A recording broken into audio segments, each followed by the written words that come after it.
Hello everyone, my name is Kayla. Welcome back to my channel. So today we're going to be doing a poetry analysis video, and we're going to be going from one specific poetry collection, actually an anthology, and this is going to be 100 Queer Poems. And it's an anthology by Mary Jean Chan and Andrew McMillan, and I'm really excited about this one. I've read this poetry collection probably 2 or 3 times, and it's good every single time that I've read it. So I'm going to be choosing 3 poems, and we're going to be going through them and giving them kind of a analysis about what I believe them to be about, and deeper meanings and metaphors and similes and all the fun stuff, or at least the stuff I think is fun. So yeah, let's get into it.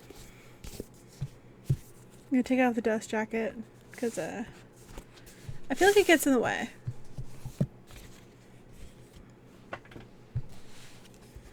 Okay, so the first poem, we can see this. Love version of From After Verlaine by Richard Scott. So you can probably pause to read that on the screen, but I'm going to read through it anyway, and then we're going to get into kind of an analysis of what it means to me. Tonight I watched you sleep, naked on the futon, face down like a small child, and knew that everything else was bullshit. So I'm talking about this. We're talking about a sleepless night. Nothing else matters in the world except this other person, their partner. And we have a simile like a small child. So similes use like or as, sorry. And we have it as like a protective type thing. Yeah. It's so hard to stay alive these days, or sane, so keep on snoring, Danny, while I guard you like a Rottweiler. So they're kind of going into the rest of their life sucks. Maybe they're going into current events that they don't particularly like. And then I'm guessing Danny is the partner, even though it's lowercase. And we have the dog child protectiveness again. So guarding them like they were a small child, and then guarding them like they were a Rottweiler. We can have the simile that's like or as. Being in love with you is fucking awful, because one day you'll stop breathing. In this gray light, you already look dead. So we have a metaphor this time. In the gray light, you already look dead.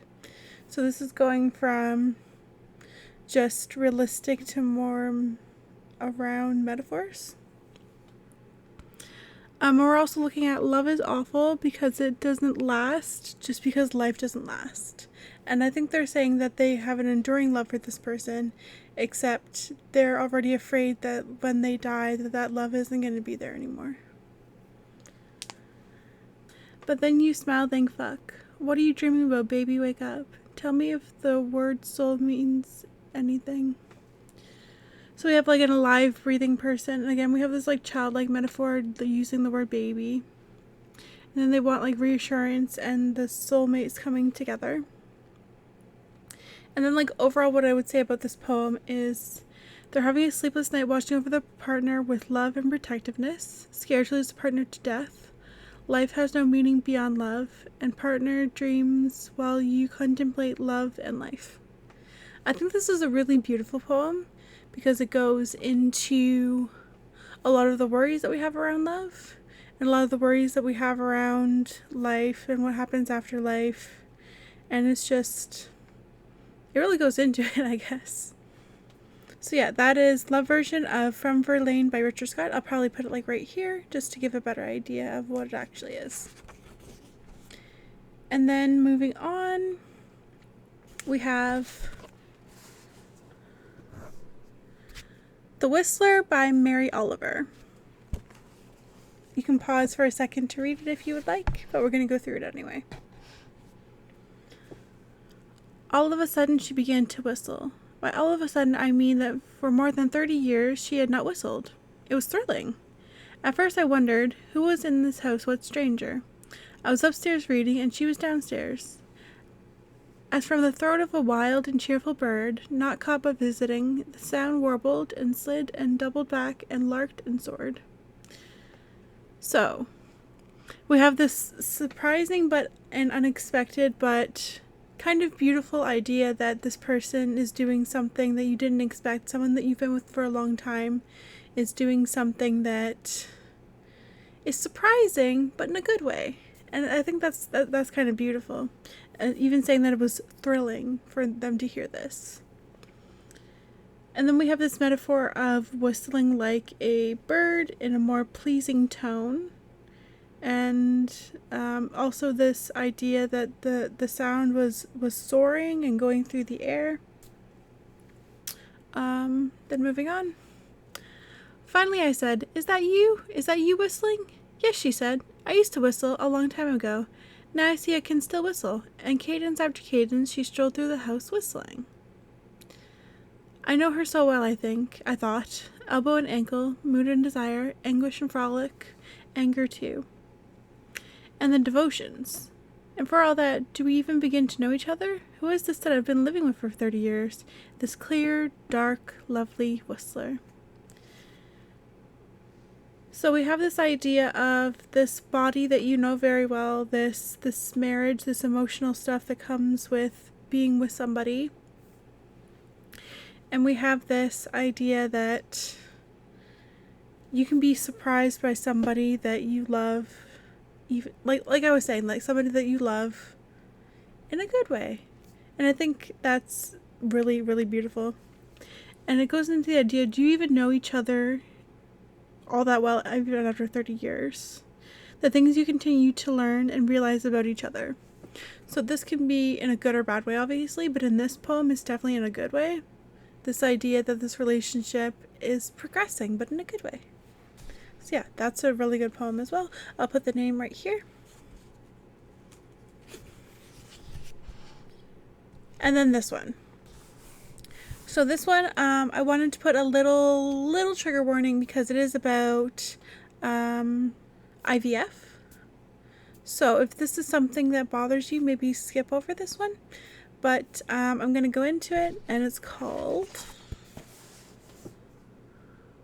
Let's Make a Baby with Science by Erica Gillingham. I'm just going to move this little thing here so I can see it better. Okay.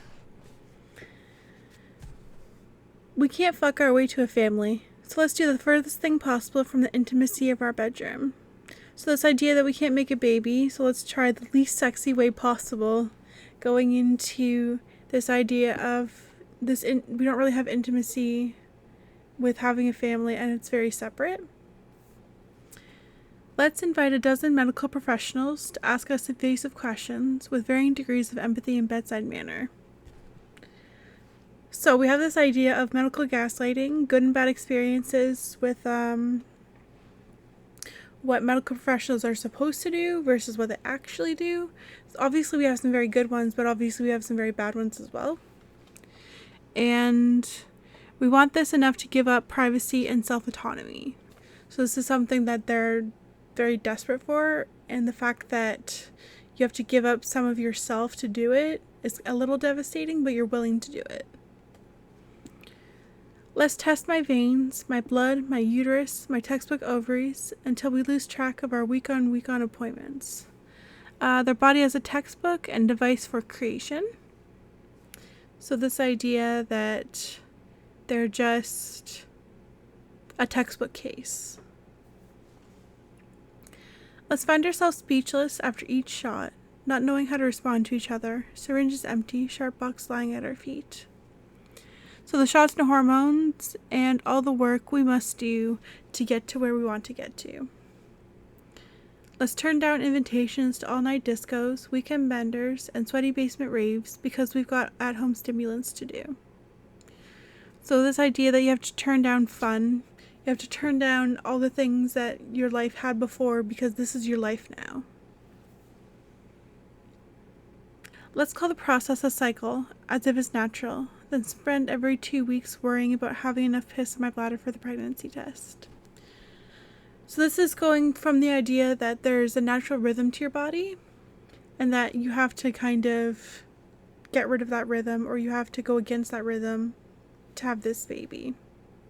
And we're talking about stress around it, and we're talking about the idea that pregnancy tests can be very stressful because you're worrying about, like, you want a positive result, but you work so hard for it, and not getting that is very devastating.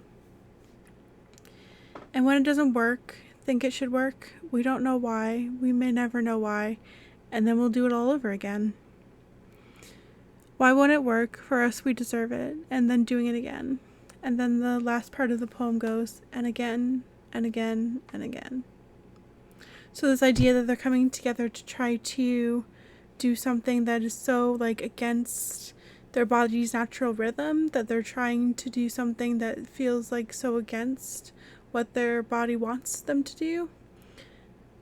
But it's also natural in the way that they're trying to have a family, but with science.